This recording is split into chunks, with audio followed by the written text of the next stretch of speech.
स्वागत है बुंदेलखंड बुलेटिन के खास एपिसोड में, जिसका नाम है खास मुलाकात। आज हम जिस शख्सियत से आपका परिचय करवा रहे हैं वो शख्सियत किसी परिचय के मोहताज नहीं है। आइए मुलाकात करते हैं उनसे।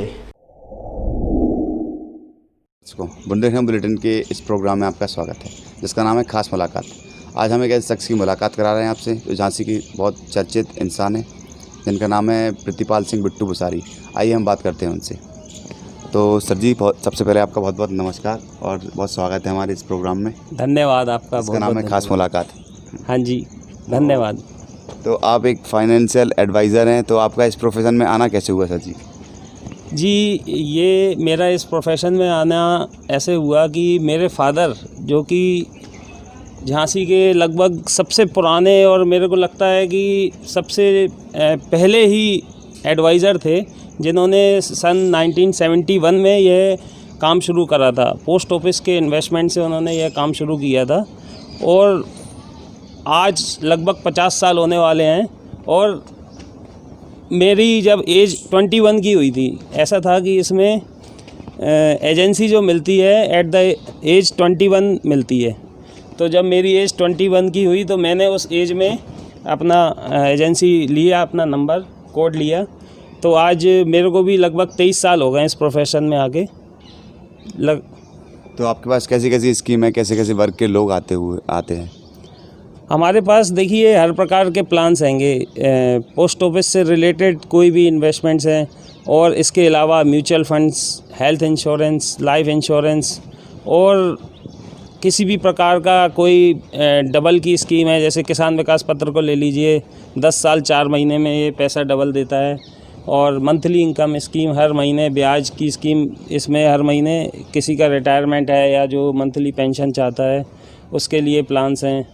जैसे मिडिल क्लास फैमिली जो होती है, उससे जो छोटे तबके के जो लोग होते हैं, जैसे हम गरीब तबका बोलते हैं, तो उसके लिए कोई ऐसी स्कीम है जिससे उनका परिवार संवर जाए, उनके भविष्य में आगे कुछ उजाला हो पाए, ऐसा कुछ है?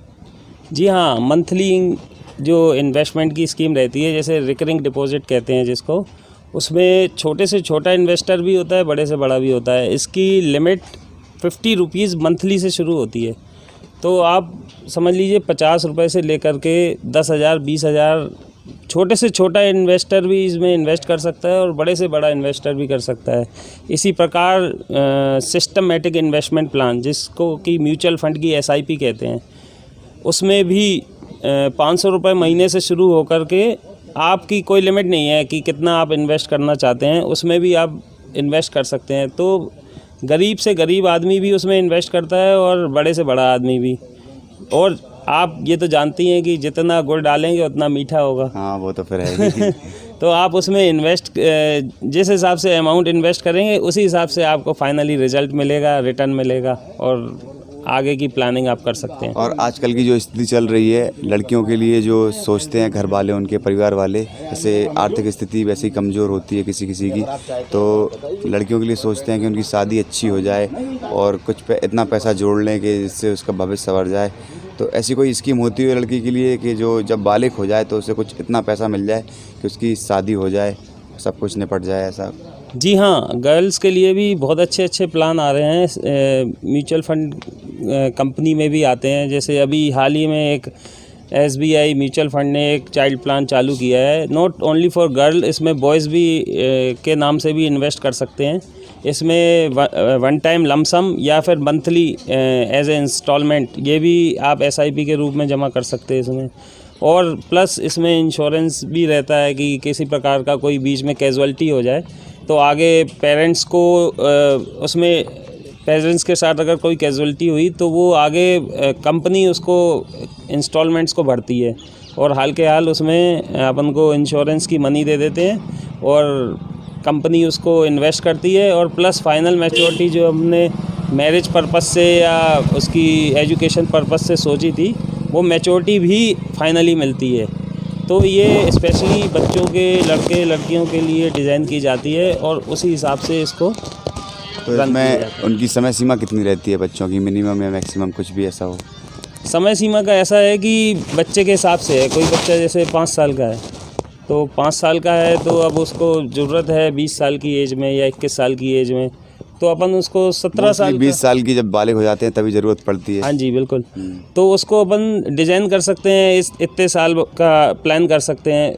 अगर जैसे मार्जिन ज़्यादा है हमारे पास, जैसे 0 साल का बच्चा है, अभी रिसेंट बर्थ हुआ है, तो उसके लिए थोड़ा सा कम अमाउंट इन्वेस्ट करना पड़ता है, क्योंकि टाइम मार्जिन ज़्यादा होता है तो इंटरेस्ट मिला के कंपाउंडिंग होके अपन को रिटर्न ज़्यादा मिल जाता है।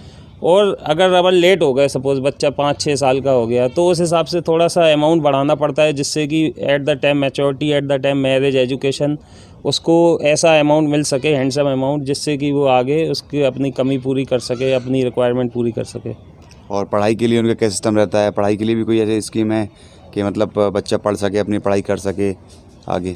जी, पढ़ाई के लिए भी होता है। ऐसे होते हैं मनी बैक्स आते हैं, जैसे कि कुछ साल बाद, जैसे बच्चा 16 का हुआ तो रिटर्न मिल जाए, 17, 18, 19, 20, 21 तक रिटर्न मिलता रहे एवरी ईयर, 21 में फाइनल मैच्योरिटी मिल जाए। वो एजुकेशन प्लान अलग रहते हैं। तो आप दिन में कितने घंटे काम करते हैं? क्योंकि मैंने ये सवाल इसलिए पूछा आपकी फ़िटनेस को देखते हुए। कुछ लोगों के सवाल बनते हैं कि वो आपकी फ़िटनेस को देख के काफ़ी उत्तेजित होते हैं, उन्हें लगता है कि कुछ तो ऐसा करते होंगे। जी तो क्या राज है इसके पीछे? Thank you. इसके लिए क्या है कि एक तो मैं एवरीडे मॉर्निंग 5:30 बजे उठता हूँ और एक्सरसाइज, योगा, प्लस मेरी जय श्री राधे राधे सेवा समिति रानी लक्ष्मीबाई पार्क में है, तो वहाँ हम लोग योगा, एक्सरसाइज, लाफिंग और हर प्रकार की एक्टिविटीज़ करते हैं। मेरे को एनर्जी वहीं से मिलती है, और वो जो एनर्जी मिलती है वो मेरे दिन भर काम आती है, फुल एक्टिविटी रहती है। और ऐसे ही इवनिंग का बता दें, हम दिन भर काम करने के बाद रात को 9 बजे साइकिलिंग ग्रुप हैगा, जो कि नाइट राइडर के नाम से हैगा। अच्छा, रात में भी आप निकलते हैं? नाइट राइडर्स निकलते हैं रात को 9 बजे से 10:30 बजे तक साइकिलिंग होती है, तो उसमें भी एक्सरसाइज हो जाती है। कोरोना वायरस चल रहा है और 9 बजे के बाद तो सरकार ने बिल्कुल आदेश दिए हैं कि कृपया करके फालतू ना घूमें।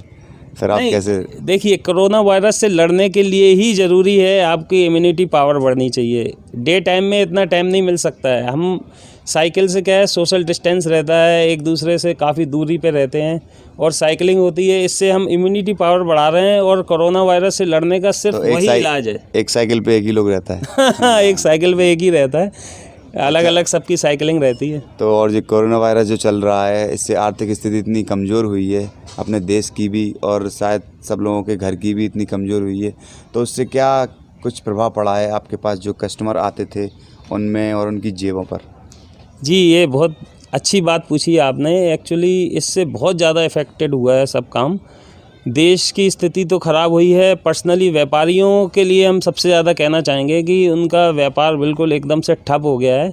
जो कि रिकरिंग आरडी जिसको कहते हैं चलाते थे, जो आज अपना पेमेंट देने में सक्षम नहीं है। आधे से ज़्यादा लोगों ने आरडी अपनी बंद कर दी है, only for business class person. और जो नौकरी पेशा हैं, जो सर्विस क्लास हैं, उनकी तो रेगुलर चल रही है, क्योंकि फिक्स इनकम है उनकी। मेन तौर पर ये व्यापारियों के साथ बहुत बड़ी दिक्कत आ गई है इसमें। तो उनका काफ़ी नुकसान हुआ है, मतलब इस कोरोना काफ़ी नुकसान हुआ है। वो जो रनिंग कर रहे थे अपने खाते, वो आगे चला नहीं पा रहे हैं। जो गैप आ गया है मंथ का, वो दे नहीं पा रहे हैं, तो बहुत ज़्यादा इफ़ेक्टेड हुए हैं। उनकी पूरी प्लानिंग जो है फेल हो गई है इससे। तो मतलब एक प्रकार से हम कहें कि उनके सपने जो हैं चूर चूर हो गए हैं। बिल्कुल कह सकते हैं। अब उनको आगे इसके लिए और लंबा प्लान करना पड़ेगा, और कम समय में और ज़्यादा अपना अमाउंट बढ़ा करके इन्वेस्ट करके तब वो अपनी प्लानिंग कर सकते हैं। तो आप कुछ कहना चाहोगे सरकार से, या किसी मतलब लोगों को समझाना चाहोगे कि इस आर्थिक संकट से कैसे जूझा जाए या कैसे निकले? अब सरकार से क्या कहें, वो तो अपना काम कर रही है, और लोगों से। तो इस चीज़ में आप दोषी किन को मानते हैं? चीन को दोषी मानते हैं, या भारत में जो लॉकडाउन लगा है उसको दोषी मानते हैं? देखिए, मेन तो चीन ही दोषी है, क्योंकि वहीं से ये सब बीमारी निकली, वायरस निकला है, और पूरे देश क्या पूरे वर्ल्ड में हाहाकार मचा दिया हैगा। और लॉकडाउन करना अभी एक मजबूरी थी उस समय, और कोई विकल्प नहीं था। गवर्नमेंट के पास साधन नहीं थे, हॉस्पिटल्स नहीं थे, और इस बीच उन्होंने अरेंज कर लिया है, काफ़ी नए इंतज़ाम कर लिए हैं। तो इस प्रकार से परिस्थिति को दोषी कह सकते हैं हम। ये परिस्थितियाँ ही ऐसी थी कि जो हम लोगों को ये फेस करना पड़ रहा है, मंदी की मार झेलनी। और झांसी में जो लगातार कोरोना वायरस के संक्रमित मरीजों की संख्या लगातार बढ़ रही है, उस पर आपका क्या कहना है? देखिए, पूरे विश्व में, पूरे देश में यही हाल है और इसमें झांसी भी नहीं बचा है। हालांकि अभी रिकवरी रेट बहुत हाई हो गया है और धीरे धीरे रिकवरी हो रही है, अब टाइम लगेगा। झांसी टॉप पे था मृत्यु दर के हिसाब से। हाँ बिल्कुल रिकवरी सही रेट के बात हिसाब है। से दिल्ली अभी इस टाइम पे टॉप पे है। बिल्कुल बिल्कुल टॉप पे था झांसी, और लेकिन अब काफ़ी सुधार हुआ है और रिकवरी रेट काफ़ी अच्छा हो गया है। मृत्यु दर भी काफ़ी कम हो गई है पहले से, और प्रशासन लगा है मुस्तैदी से, अब करेंगे कुछ ना कुछ। अब तो आप झांसी वासियों को क्या सलाह देना चाहेंगे और मतलब क्या बोलना चाहेंगे? सलाह मेरी बस एक ही है, ओनली एक एडवाइस है कि आप अपनी इम्यूनिटी पावर बढ़ाइए।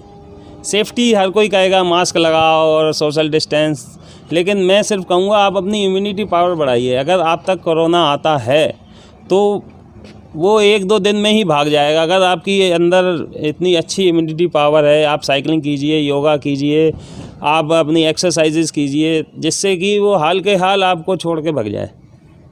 नमस्कार, धन्यवाद। तो आपने सुना बिट्टू सिंह बुसारी जी को, उन्होंने जनता के समक्ष अपनी बात रखी और बताया झांसी वासियों को कि कैसे अपनी इम्यूनिटी पावर बढ़ाएं, योगा करें और सुबह के टाइम वॉकिंग करें और शाम को साइकिलिंग भी कर सकते हैं अगर टाइम ना हो। तो मिलते हैं हमारे अगले एपिसोड में, तब तक के लिए नमस्कार। आज के लिए इतना ही, मिलते हैं हमारे अगले एपिसोड में किसी खास मेहमान के साथ। जब तक के लिए नमस्कार।